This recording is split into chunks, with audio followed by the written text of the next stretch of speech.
Hello, everyone, and welcome to another episode of Starting 11 here on the Let's Get Ready Network.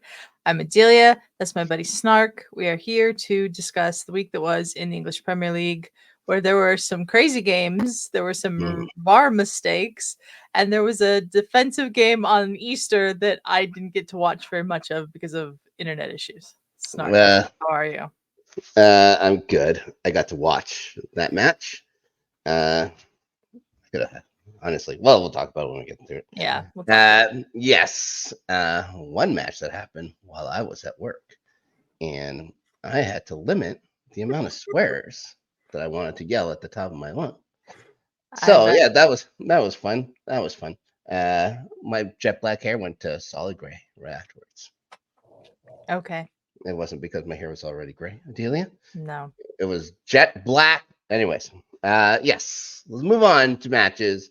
I'm gonna push that one off as long as I possibly can in this episode. Yeah. So I've already talked to you about I don't want to use swear words on this show. I don't think it's I have a feeling that you will, though. I could, but I won't say a certain act that you told me not to say, and it might not be the one you guys are thinking of, weirdos. Anyways, Newcastle and West Ham, and what a match to start things off this week. I figured if every match was as fun as this match, we would have been in for a very good week. It's Alexander Isak scoring early due to Anthony Gordon flopping around in the box.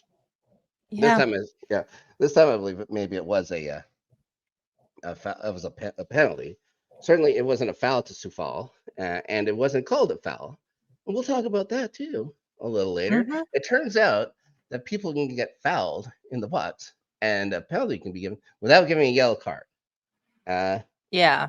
And I'm trying to explain this in a way where, this thing, we'll talk about it when we get there. I'm just going to get frustrated. Yeah. I'm going to get frustrated. Anyways, so Isak goes to the line early,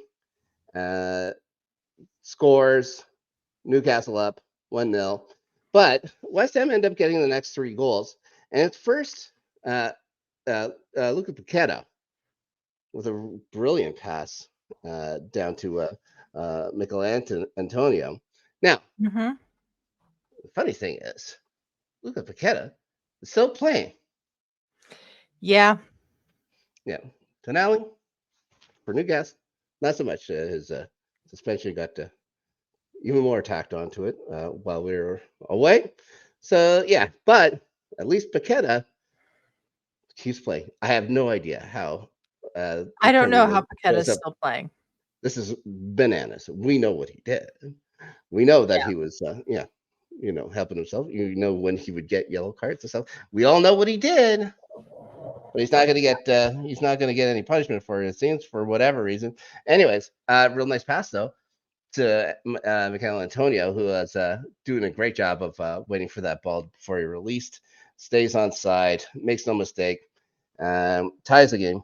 That's after 20 minutes, and then real deep into first half extras. Bowen puts down the ball down into Mo Kudus' path, and he absolutely hammers it. Dubravka gets a little touch on it, but it's not enough. And West Ham go into the break up 2-1. They pick right up after that in the second half. Mo Kudus keeping the ball in on the touchline. Like I thought it was out, but it stays in. Finds Bowen with a nice long cross field pass. It stayed on the ground and it just ran past everybody right into Jared Bowen's feet. He passed some space. He puts into the left corner. St. James Park, a little quiet. It was a little quiet, Adelia. It was a little quiet at St. James Park. Yeah, the Geordies didn't have much to cheer about. David Moyes was relishing his employment because it turns out he still has a job. But the Magpies are going to come back. 74th minute, a little fragile Anthony Gordon goes down in the box again. Shockingly, and writhing in pain. Rob Jones this time lets a VAR decide if that's a penalty or not. They decide to take another look, and the penalty's called. Again, I'm fine with the fouls being called. Like, I'm okay with the penalties. But come on, Anthony Gordon, just have a little self-respect. It's another ESAC penalty goal. It's now 3-2. And then the 83rd minute, Harvey Barnes. Harvey Barnes is back. Harvey He is. Barnes is back. I guess from that knee injury or whatever, and he has a real smart run and real well played pass by Isaac. He puts him in on net, and he nutmegs poor Alphonse Areola. He levels it, and just before the clock hits 90, Gordon plays a pass to Barnes, finds space at the top of the box, and lets it go, scoring the late winner. And then held on despite a late red to Anthony Gordon on a very incredibly stupid play. Already on Yeah. a yellow. Already on a yellow.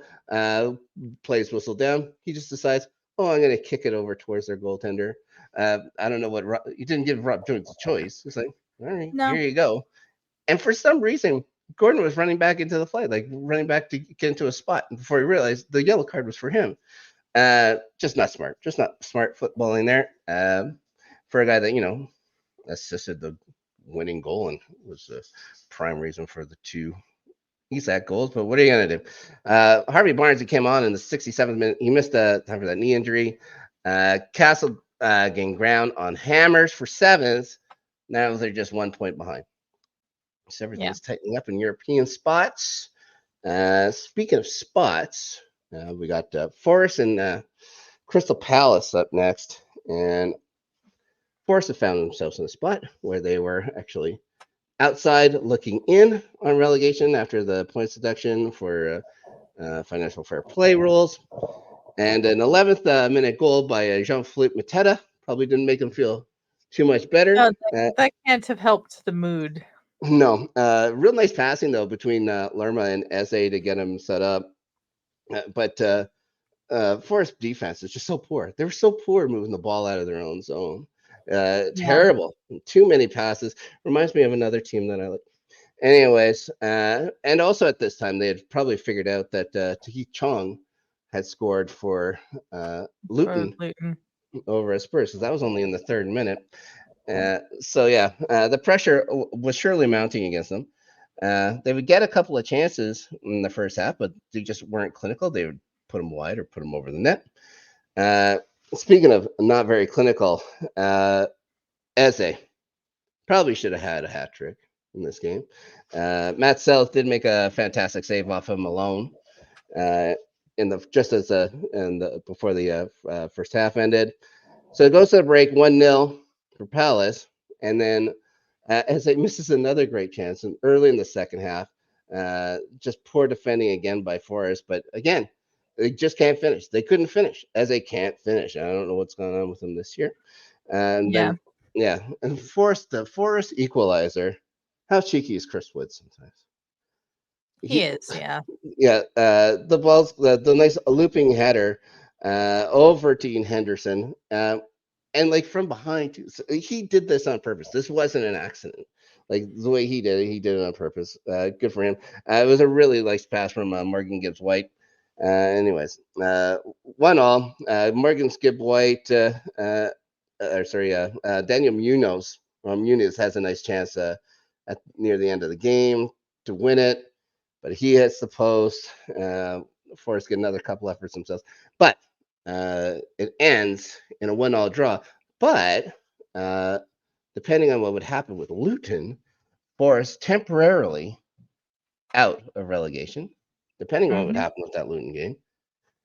In said Luton game, like I said, Luton had been up 1-0 over at the North London sewage facility.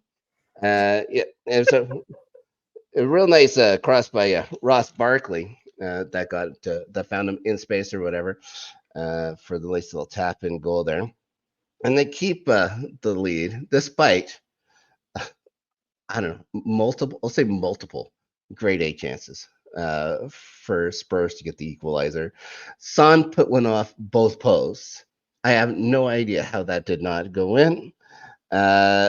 Spurs end up getting booed off their own field, which is something they should have been. Yeah, which is something that I might later do. Second half, it's a real disaster for Luton. Brennan Johnson passing it to Timo Werner. The ball is cleared by Issa Kabore. Unfortunately, directly into his own net. Yeah. Yeah. Oh, yeah, and he hit it hard too, like he meant to do it.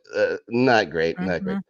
And Yeah. then 78th minute, looks like Brandon Johnson surely scores again.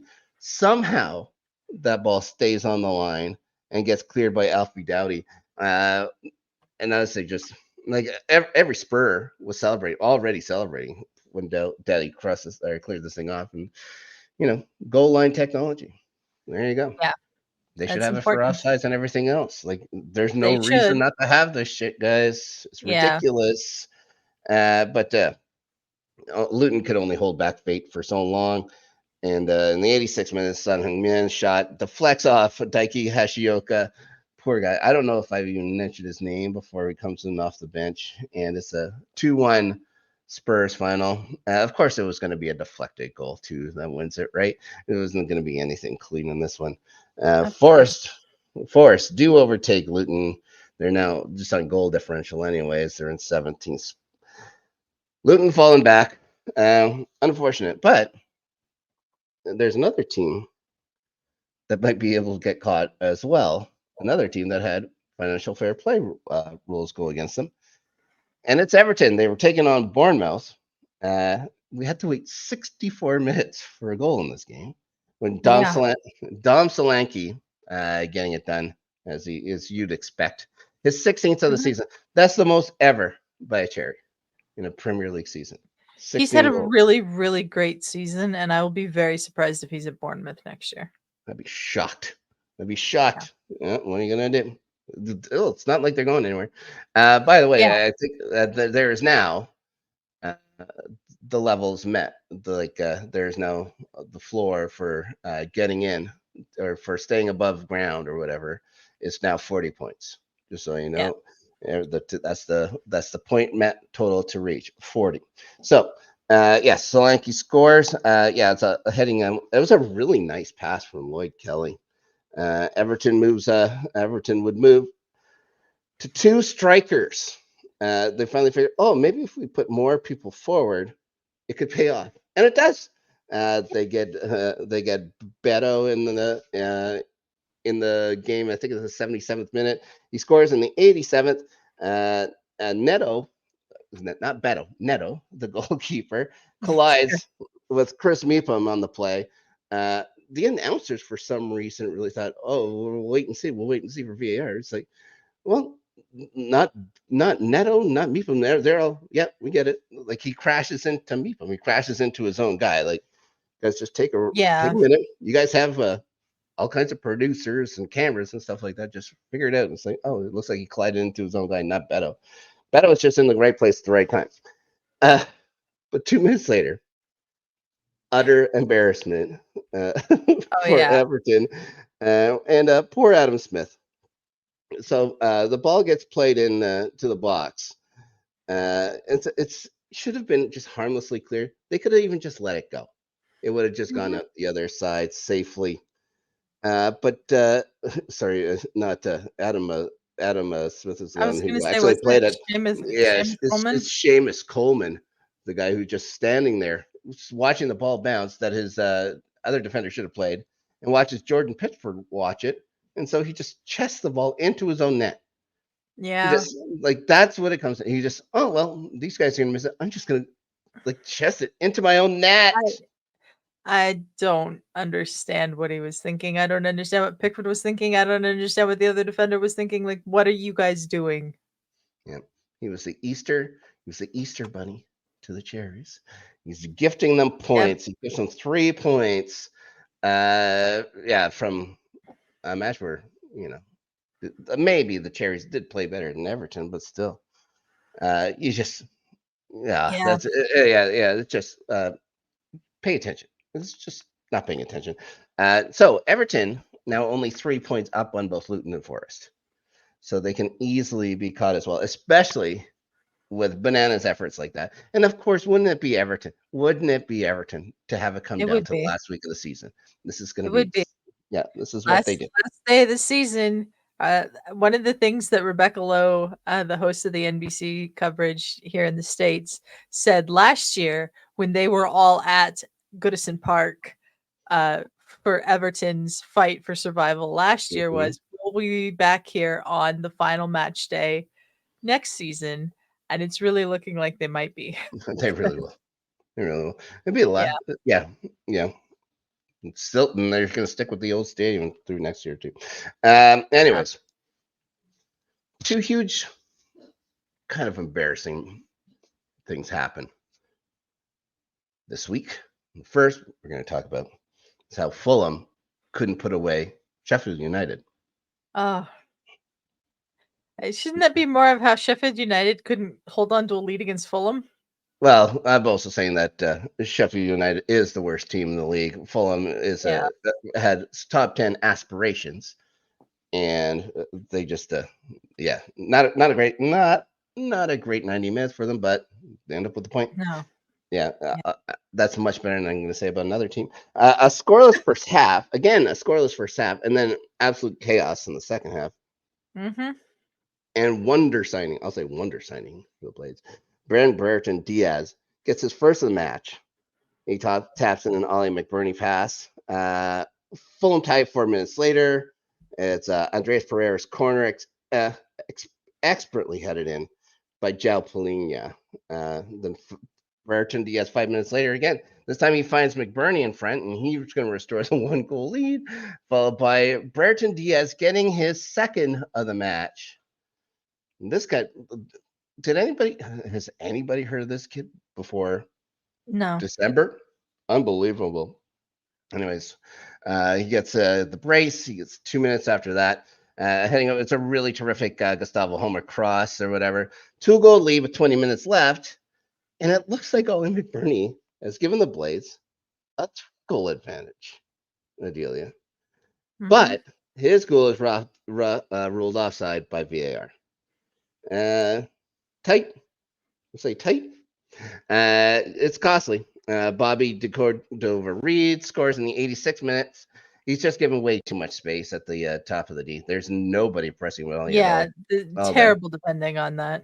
Yeah, nice hard low shot to his left corner. It's 3-2, and then Fulham's pressure, they just kept it, and they get rewarded with maybe the goal of the week, maybe the goal of the last month or so. Dama Traore crosses into Rodrigo Muniz and scissor kicks it with a lot of power into the far post. Poor Bramall Lane. They've gone through some things this year. They've been through it this year. They've gone through some things. They're absolutely shocked. But this is why they're at the bottom of the league. This is why they're Fulham scrounge a point. It doesn't do anything for them in the standings. It just saves a little face from not having to lose to Sheffield United. Now, we're going to move to a game where I was expecting a lot more, I guess. I was expecting, a lot more fight. And Aston Villa defeating Wolves 2-0. A little bit hectic in the early going. Douglas Luiz looks like he's going to hit a rebound home for a goal, but Ollie Watkins was really offside. So yes, of course, no goal there. And then how does Ryan Ait-Nouri miss from where he was? It's like he's Nicholas Jackson. He gets the ball know, but he did all alone on Martinez and just decides, I'm just going to put it into him. This is why you're a defender, I guess. This is why you don't play up front. Although he comes forward quite a bit. He is definitely not a forward. Anyways, it's Moussa Diaby getting the eventual opener in the 36th minute. It was constant pressure. It was about 15 minutes of constant pressure for Villa before that. Ball comes off a Tommy Doyle. Oh, weird kind of leg kick or whatever, and the ball comes out to Diaby just outside the box, and he absolutely hammers this one past Jose's up.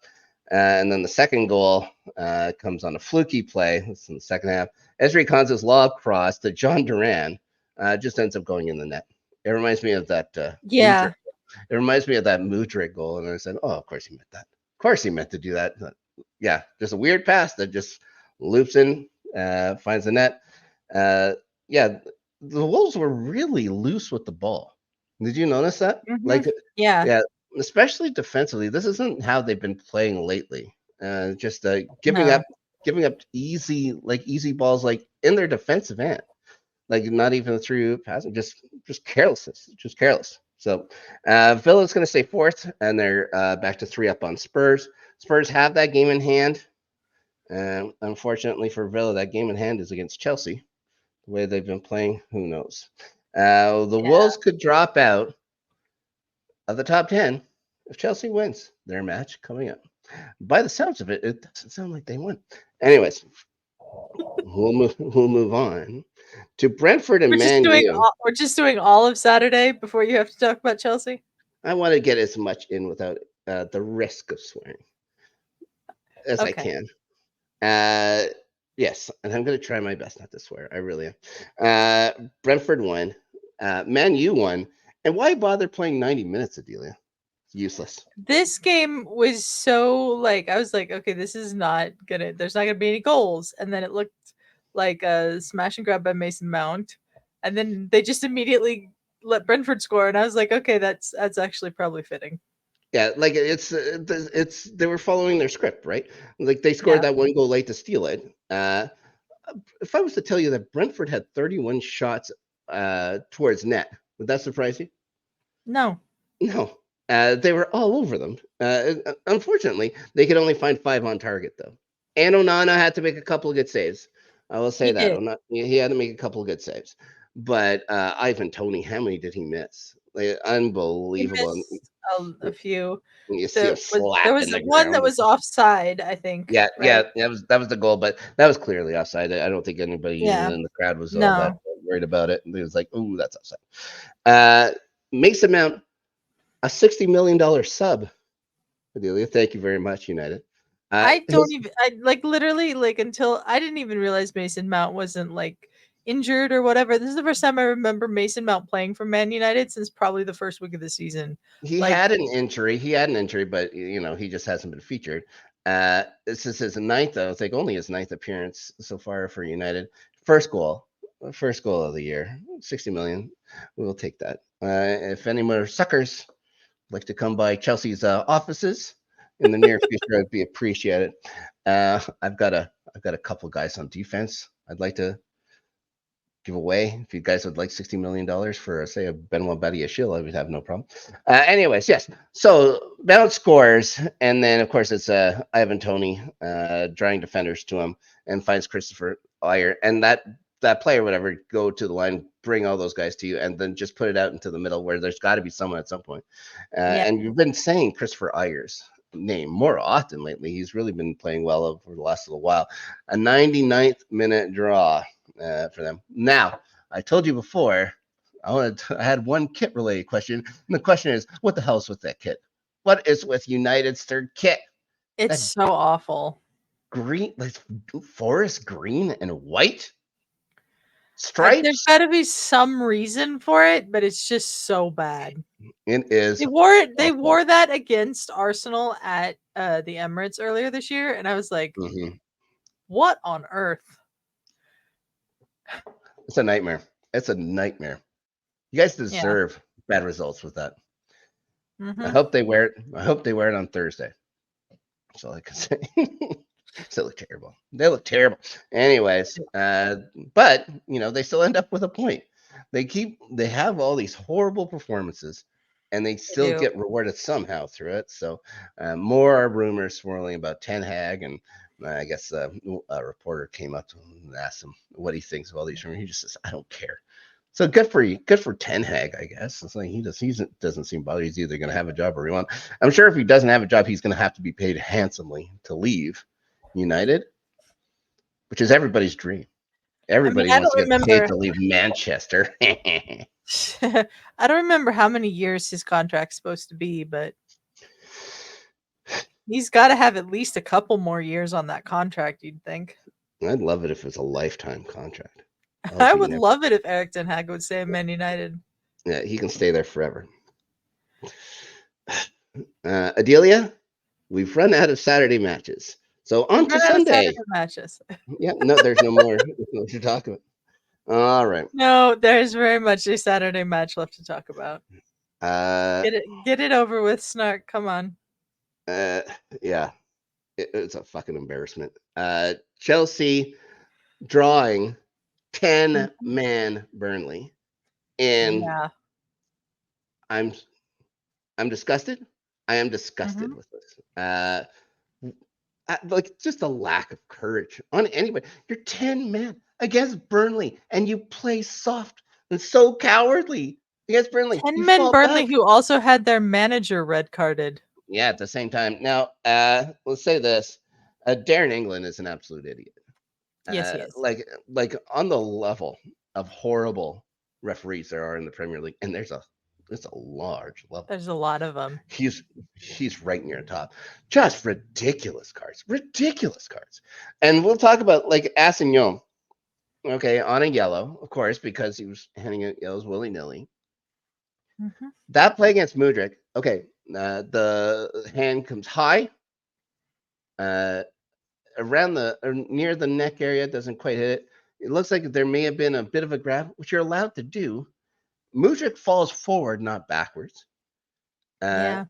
if you want to say that he took away the scoring chance, which it looked like maybe Mudryk had already lost control of the ball, you can say that. You can give the penalty then, but the yellow card to send him out of the Yeah. game for that. Do I blame Vincent Company? A man I do not like at No, all. I did not blame Vincent Company at all for just like going off on Darren England, because why is that a yellow card? There's no It's a rule that disgrace. says because it's a penalty it has to be a yellow card. We just saw it earlier in the day with Sufal or whatever in that Newcastle game. You can Yeah. have a penalty. There can be a penalty without a foul. It's a common play. He didn't take away the scoring chance. Like to think that he took away the scoring chance there is crazy. To think that's a yellow Yeah. card offense. Anyways, I think it's may have been a makeup call because when Dazasi scores, it goes off his arm and in. True. But it goes off his arm because he's absolutely getting grabbed like this in the box, Yeah. and they don't call a penalty on it. They go to VAR. They say, "Oh, it went off his arm." Like, not that he's being grabbed down or anything like that. That's the reason why his hand goes up. No, no, no. Yeah.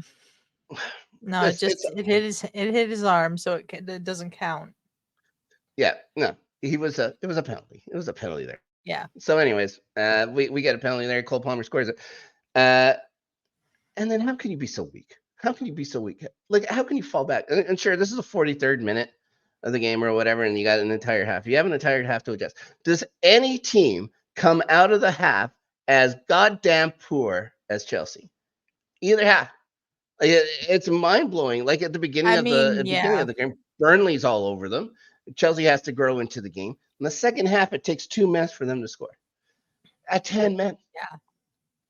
they're just watching. They just watch. Like the entire back line is there. No one comes up to them. It gives them all that space at the D. It's like, oh, you guys don't care. I'll just put it in. So yeah, Josh Gillen, that's a bit of a one timer shot or whatever. Brownhill gets it over to him. Josh Gillen just has the space, absolutely hammers it, but nobody runs up. Nobody. Uh, Incredible. Anyways, they go. Then they can just go. They're going to park the bus.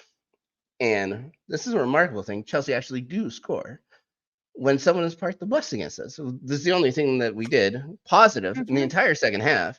Enzo passing to Sterling, and he does that back heel kick or whatever over to Cole Palmer in space or whatever, and he gets through. And of course, Cole Palmer's going to score from there. But here's the deal: Cole Palmer should have had 4 or 5 goals. He Yeah. put 2 into the sides in that, and then a weak shot on. Mudryk had all kinds of space. Tried to curl it. I don't blame Mudryk as much for that one. He tried to curl it around and stuff like that. Didn't quite work. Nicholas Jackson, 2 chances. Can't score. Raheem No. Sterling gets booed off the pitch the last time he was at the bridge. He comes back. First chance he gets, a ball perfectly placed to head it in, and he puts it off the top of his head and over the net. Again, this guy. Just where is your concentration? Where are you looking on this? It's unbelievable. Unbelievable. And then the defending. because we're going to go to the 80th minute and a Burnley corner, and absolutely no one marks Dare O'Shea. Nobody. He goes what Nobody. he walks into the middle of 5 defenders. He walks in to the middle of 5 defenders. All 5 defenders are earthbound.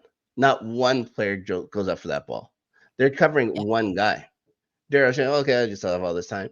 And then Petrovic. Is he supposed to be knocking it out there or trying to block it? Whatever he does, his limp, of course, Risco limp, it goes through him. Unbelievable. And then Jay Rodriguez should have actually put this thing away a couple minutes later. He should have won it for Burnley. He should have. You hit the post from there, like, oh my gosh, like I was like my hat was in my hand, I was ready to rip it in half, eat the other half, throw the other half in the ground in disgust. Yeah. Here's the deal. There's not one player on that pitch for Chelsea who are professionals. They were all garbage, amateurs. This can be clearly blamed on Clear Lake, especially Todd Bowley and Egbali. They just have, oh, look at us with money. We know how to do things. We own a baseball team. It's got to be the exact same in football. Yeah. It's got to be the exact same. It is not. Those simple-minded assholes have brought in all these mid-level guys who freaking ran RB Leipzig. RB Leipzig is now the guys that are running Chelsea Football Club, like the sporting department. Like what? Yeah. We're bringing in all these Brighton guys. What? Who are you guys? Get rid of all these guys. Get rid of them all. You've locked all of these players into such long-term contracts. Just so you can save money in the long run. What? Enzo had a great World Cup. He played well for Porto. What? You're giving him how much? Mudryk. Mudryk. I still think Mudryk is going to grow into it. Mudryk, the one guy I keep thinking. But Caicedo, 100 million for Caicedo, 100 million for a defensive I don't even know Caicedo is can't playing when he's playing. Enzo and Caicedo were folded in against goddamn 10-man Burnley. They were folded in. They had no problem moving through the middle of the pitch. What's going on? What are they doing? Yeah. And you got Cole Palmer getting mad and stuff like that. Cole Palmer, relax. Just put your chances. You can put your chances in, and you don't have to worry about any of this. There was a couple of times, like Conor Gallagher had a chance or whatever to pass it to Cole Palmer, who would have been way alone, and then just puts it over the top of the net like he's Cole Palmer from the first half of the year.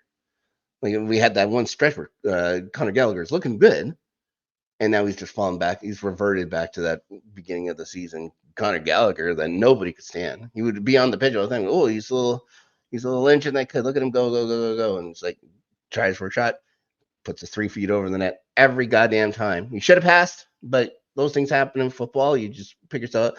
Cole Palmer cannot have a tantrum at that point. He has to be a professional. It doesn't matter how many goals you've scored. You have to be a pro. You don't let that shit show on the pitch. Like, it's like Burnley just take advantage. These guys are going to talk. They're going to needle at you. They're going to see something like that. They're going to needle at you. You can't let it happen. Yeah, I can't think of, Cole Palmer with the 2 goals. Like, I can't think of anyone on that pitch that redeemed themselves that is worthy of that badge. It's gross. Yeah. It's a shame that, like, I still consider from watching Chelsea from afar this year, I can't even think of who has been your best player because they've all been all over the place so much. Yeah. Maybe Cole Palmer, but like, yeah, it would have to be. I would imagine know. Cole Palmer, maybe Malo Gusto. Of course, he's been injured. Again, more injuries. No one talks about Chelsea's injuries, but we had 10 or 11 guys off. Our captain has played 3 games for us all year. We had a guy come in, Lavia, and a lot of money. He ended up playing 39 minutes. He's done for the season. I was gonna say, has he even played more than 1 game? Wesley Fofana, I think he got a game in. 1 game. Again, all kinds of money, all kinds of talent there. We'll never know. Yeah. Ben Chilwell ends up starting both games for England over the break. Doesn't can't even suit up for us on Saturday. So, Yeah. anyways, ridiculous. Yeah, none of this is acceptable. Everything Pochettino has to go. I'm sorry. Where's the progression? We start a mid-table club, we continue to be a mid-table club. Where is the progression? Yeah. These kids that you got, like we didn't sign anybody in January, thank goodness. I don't know how we would have been able to manage it, but like we haven't. If anything, we're regressing. We're not progressing. Why do we Yeah. have a? Why do we have a goddamn Spurs runoff? We got a Spurs sloppy second. Spurs, who brings in a Spurs mentality of just doing okay. Is that your mantra? Just doing okay? Who Unbelievable. do you think, if they do fire Pochettino, which they should, let's make Hmm. that very clear, they could bring in that would have any effect on this group of players that you've got? Right now, who knows? They're still like 1 or 2 years away from even worrying about that. They can't change it. Like, do you bring in John Terry? Do you just say, John, just you know, bash into these guys' heads? This is Chelsea Football Club. Just get them in that mentality. It's like, oh, I it's mean, Chelsea Football Club. Like this year, only 3 things in life are constant: death, taxes, and Chelsea gives up 2 goals. We get yeah. scored 2 goals all the time. What happened? This team gave up 15 goals in a season once. I mean, Unbelievable. where you guys are at right now reminds me of where Arsenal was at after Wenger left, when we brought in Emery and it just wasn't working and the players weren't good enough and all of that. And we turned our attention to a former Arsenal player to come in and just be like, this isn't acceptable, and look at where we are now. So the John Terry thing might actually be the best move. Yeah. Unfortunately for John Terry, you look at his coaching CV, and I think there's some time at Aston Villa, and there's time that he spent last year. Where is it, at Southampton before they went down? So yeah, Yeah. yeah, it's not great. But I mean, He's like, been you can't bring Lampard back in. no, that'll never happen. That But I don't know of any other former Chelsea players that are managing right now that they could bring in. it wouldn't be like people are saying stuff about Mourinho. That's not going to happen. He doesn't play kids. No. Uh, Thank you, or Liverpool should be thanking us because Mourinho gave up on Mo Salah. He gave up on Kevin De Bruyne. Yes, because he has that eye for young talent. Maybe Yeah. we just go for Ancelotti. Maybe we try and bring him back. Would he come back after getting fired in the goddamn dugout after a game? Probably not. I'm gonna go with no. Yeah. Uh, just who's going to come in that could turn this thing around? Just to put discipline. This is a team needs discipline. I've mentioned it before. The next coach can't be your buddy. He can't be your Yeah, buddy. the Everyone the has to next coach. grow together by hating this man. Yeah, they really have to make the right hire for the next coach too, because you guys have gone through what, Tuchel, Potter, Pochettino. It's not working. Yeah. Whatever their philosophy is of what they want out of a manager right now, they have to change because it's not working. And any of those people that were saying, "Oh, Thomas Tuchel," if you remember, was garbage. There's a reason why he was let go. They wouldn't have kept him if he was doing fine. Yeah. And his eye for talent, he's a guy like he was bringing in garbage. And they were delivering garbage on the pitch. He goes to Bayern and can't win. All right, Yeah. Bayern. All right, there's a reason why Tuchel isn't a coach and won't be the coach. So as much as we enjoyed winning the Champions League out of nowhere with him, he is not the coach for Chelsea. So Yeah. who knows? Who knows? But yeah, we had some good news come up. It looks like Todd Bowley is going to leave. The bad news is it's not till 2027. So it's like the Jay Leno and Conan thing. God damn that And you thing. guys have the financial fair play stuff swirling around We'll too. see what happens with that. And like I've told you before, it depends on who you talk to if these guys are actually in trouble or not. I think some people think they know how the way the books work, and some people think they know the way that Chelsea's books are run. But who's going to know? Really, we'll see. Yeah. I don't. If it's about anything to do with Roman, I think we're going to get off a little lighter because we're the ones who actually went forward with some of the details and stuff like that. Cooperated with that Yeah, stuff, yeah. we're like, I don't think this is right. Like we didn't have to do that. I just still don't understand how you can spend £1 billion on players and not be violating financial fair play laws. Because we do it over 8 years. Yeah, and that's gonna kill you guys in the end with the players that you signed. Yep. Yeah. But they thought they're so smart. They thought they're so Yeah, smart. I thought they were so And smart. these guys are going to grow together. They aren't going to grow though. All these guys are like 5'8". Yeah. There's nothing to these guys. Like, oh, Yeah.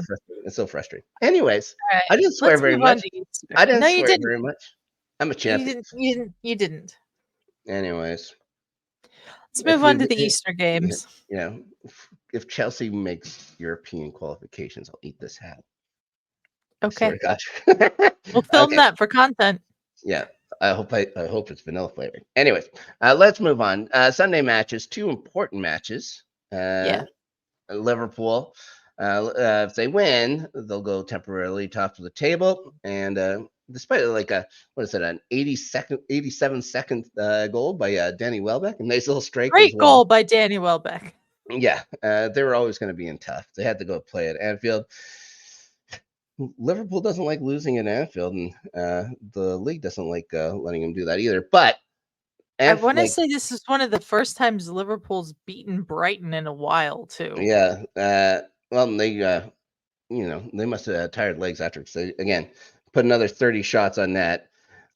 Salah must have had 5 or 6 great chances to score. Yeah. I know he had 3 in a row before his header gets deflected by Joel Veltman towards his own net, though, right where Luis Diaz was or whatever. Kind of a weird play and stuff like that, but because of Veltman playing it or whatever, he keeps Luis Diaz on side. It's leveled up at 1.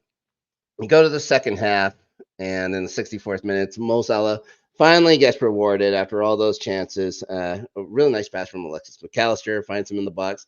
He puts it under Verbruggen for the winner. I thought Verbruggen actually played really well. Yeah, I thought he did too. Yeah, Liverpool just wouldn't be denied, though. They moved top of the table. Depending on what happened at the Etihad, Man City, Arsenal, the big marquee matchup of the week, Yeah. and maybe the matchup of the season, maybe. But It certainly had, it could have been. Yeah, It was not the game of the season, though. It was a snooze fest, like for Yeah, for me. But let's say this: to be fair, that is a perfect road game for Arsenal. They played it perfectly. Yeah. The only thing they didn't do was score. Yeah. I saw this game in bits and pieces because of the internet issues. Yeah.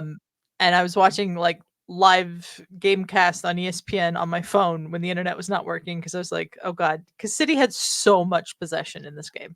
I think I messaged you in the first half. It's like the groundskeeper is loving this. He only has to worry about half the pitch because City just had the ball all the time, but they did nothing with it. They did absolutely nothing. They did absolutely nothing. Everywhere they stepped, there was an Arsenal guy. Everywhere they stepped, there was an Arsenal guy. Maybe Erling Haaland's worst ever performance in a match. I thought he was terrible. He was absolutely neutered. Erling Haaland was so bad in this match that in the postgame on Sky, Roy Keane apparently said that if you take him away from the in front of goal, he's no better than a League 2 player. Yeah. Which I thought was very funny. Well, even when it's at the front of the net, especially of late, you'll notice that's where he's at his maybe worst. He looks uncomfortable in front. Still the leader in goals, but he looks awkward. Ever since that injury, he's looked awkward. And who was it? It was a Gabriel that got into his face after yet another flop by Haaland or whatever, just yelling at him. I love to see that kind of stuff. I love to see a little bit of fire in there. Do you remember when I thought Gabby Jesus would win the Golden Boot last year? I do remember that, and that will never happen because he just doesn't shoot. Won't shoot it. I thought it was funny. I saw that that meme or whatever with Gabby Jesus moving the ball and everybody just kind of in the way and him just trying another spot. He did that twice. That Yeah. match. Yeah. Unbelievable. Um, I would say David Raya's distribution has to be better because he yeah, did it not look does. good getting rid of the ball. It does. That's supposed to be the reason why he's in the team over Ramsdale too, is his distribution. Yeah, So that needs to improve. he did keep But it everything ahead was, of him, which is good, but he just yeah. couldn't get the ball to anybody. Um, Arsenal this year have evolved into a really solid defensive team, Hmm. and I don't think that's talked about quite as much. Especially after We I have, slagged them at the end of last year. I was slagging them yeah, every week how bad they yeah, were in the back line. they were bad, and I think that you know, Gabriel and William Saliba are, in my opinion, the best defensive pairing in the Premier League this season at the back. Hmm. Um, we have played 180 Premier League minutes against City this year, and we've held them to 1.43 expected goals. 45% of their expected goals have come from Nathan Ake, and Erling Holland in those two games had 4 shots worth a combined 0.28 expected goals. Yeah, and just for the That's match itself, City had 73% possession. yeah, 73. They yeah. had one shot on net. Yeah, they had 1 shot on net. Um, I I think it was was by Rodri sitting too. there watching the end of that game going, "If we can nick this, that will be great." But still, I am perfectly happy with taking 4 points out of 6 from City this season. 100%. Yeah, and I think you guys did play well, like off the counterattack. You guys had some good chances. Kai Havertz coming in a little bit late, but he goes into the goalkeeper and stuff like that. I think it Yeah. was a good note. I think it was a good no call there. He There was was going for the that, ball. He had a right to that ball. So. yeah, there was that, like, fast break by Trossard and Martinelli, towards Yep. the end where Trossard had passed it to Martinelli, we might have gotten something, but instead he took the shot on, didn't go anywhere. But, I'll take a 0-0 at the Etihad after what happened at the Etihad last year. 100%. I mean, So we were a disaster at the Etihad last year, and that was the one that was the title clincher in everybody's eyes for City, and so I'll take this. I don't like that we're 2 points behind Liverpool again, but I'd rather be 2 points behind Liverpool again than 3 points behind City and 3 points behind Liverpool. I think it puts you guys into a good position right now, being the hunter. Yeah. It means that they have to screw up. But as we move into the match weeks, we do our predictions and stuff like that. We'll see maybe a little soft spot on the calendar for Liverpool this week. But I think you guys also get a pretty easy one as well. Yeah. Back to our predictions from last week. I Mhm. won that one easily. 8-5. I was pretty happy. I got both. I got 2 draws in this one. I was pretty happy with that, Okay. including the Arsenal and City match, BTW. But we move on to the predictions for match week 31 and 32. Adelia, ugh, a Oh, double week, so much we're gonna have to cover next week. and do it so quick. I'm going to say a couple of lines. Who scored? Well, I'll just try and get through it. But I know that I Chelsea's going it's to blow it not against one of it's these not gonna matches. happen. It's just Yeah. not gonna happen, Stark. All right, all right. Let's go with our predictions. Adelia, the first match, Newcastle and Everton. Newcastle. Yeah, Everton's slowly Everton's a going down the mess. drain. Nope, I agree. Newcastle. Forest or Fulham? It's at the City Ground. Fulham. If you, I'll say. Do I? I'm gonna say a draw. Okay. Forest, they like to win at home, but not as much this year. Mhm. Bournemouth and Crystal Palace. Bournemouth. I'm gonna say Bournemouth as well. Uh, Burnley, you know, Burnley. Mhm. Back at the Turf Moor, this time they get Wolves looking to rebound after a subpar performance. I believe that will be Wolves. I think it's Wolves I as well. mean, yeah. Yeah, well, Burnley can't face Chelsea every week. West Ham At home at London Stadium against the dreaded Spurs. Draw. He only says draw. I think they're so up and down. They got guys that can score. Spurs score. Do you trust West Ham's backline more than you trust Tottenham's? I think I do. I'm going to go for West Ham. Okay. Now, yeah, match you're interested on the Wednesday. Arsenal and Luton. Arsenal. You think Arsenal can beat Luton at home? I All right. do. Yeah, I do as well. Brentford, Brighton. Brighton. Oh, I'm going to go Brentford. You're going Brighton. I have to write out so much because they have all the same letters. I'm going to go Brentford at home. Now, City and Villa, and this should be a good match. This should be a good match. Back at the Etihad. I think City will probably win it, but I really want Villa to win it. I'm going to go City, but I want Villa to win. I'm going to throw a hinky vote in for Villa just to see if some chaos happens. So I'll pick Villa. Liverpool gets Sheffield United at home. Liverpool. Yeah. Liverpool's not losing at Anfield again this year, I don't think. I don't think so either. Interesting. Two underperforming clubs, Chelsea and United at the Bridge. Might go draw. I'm still going to say Chelsea, but you might be able to tell I'm not overly confident with it. So there you go. Yeah. Palace against City. This is the City. Saturday matchups. Yeah, City should win on the road against Palace. Villa and Brentford. Villa. It's at Villa Park. I'm going to go with Villa as well. Everton gets Burnley, and this is important. Yeah, this is a huge match. Relatively. Well, I mean, for them it is. Yeah.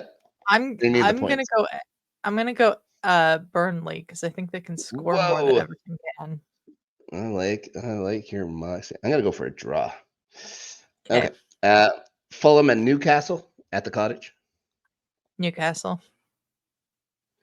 I am gonna go Fulham on this one. There's just still that thing about Newcastle I don't trust. And I hate Fulham, but I think they could beat these guys, especially the way they've been playing lately. Luton and Bournemouth. Bournemouth. Okay, now the chaos comes in because I'm going to say Luton wins this match at home. Okay. At the Kenny. Wolverhampton Wanderers, West Ham United. West Ham. It's going West Ham. I think I'm going to go Wolves at the Molyneux. Let's see. Okay. Yeah, again, it's a David Moyes club. You never know what you're going to get. Now, Arsenal gets to travel to the South Coast. Brighton. Arsenal. Yeah, Arsenal's going to win that match too. Here's the interesting matchup for you this week. Age old, maybe the classic rivalry in the Premier League, Manchester United, Liverpool, and it's at Old Trafford. I just don't trust United.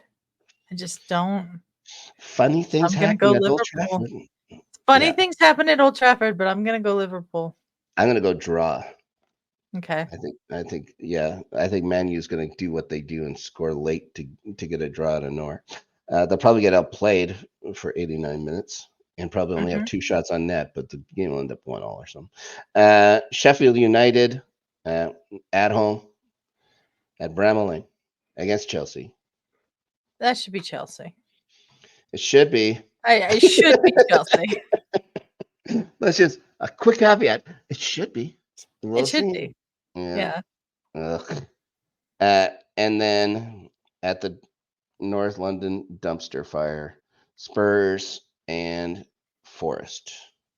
Spurs. You go Spurs. Should I go Forest just to be an asshole? No, I'm going to say Spurs win as well. Yeah, we'll see. If my predictions hold true, then there's all kinds of chaos at the bottom of the table, at the top of the table. Will it happen? Probably not. We'll Yeah, see though. probably It'd not. be, We'll see. it'd be interesting if it does. Yeah. Well, thank you everyone for joining us this week on Starting 11. Snark, where can people find you? You'll find me washing my mouth out with soap later, even though I didn't swear nearly as much as I thought. I thought I did pretty good, and Yeah, I was concerned when you messaged me today.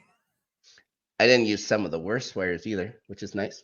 You can find me and you, Adelia, even though I don't think that's proper English, on the Rewatchers Council. We're talking Buffy the Vampire Slayer.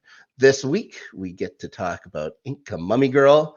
Maybe not the best episode, but we have a fun talk. Hopefully, everything works out well with it.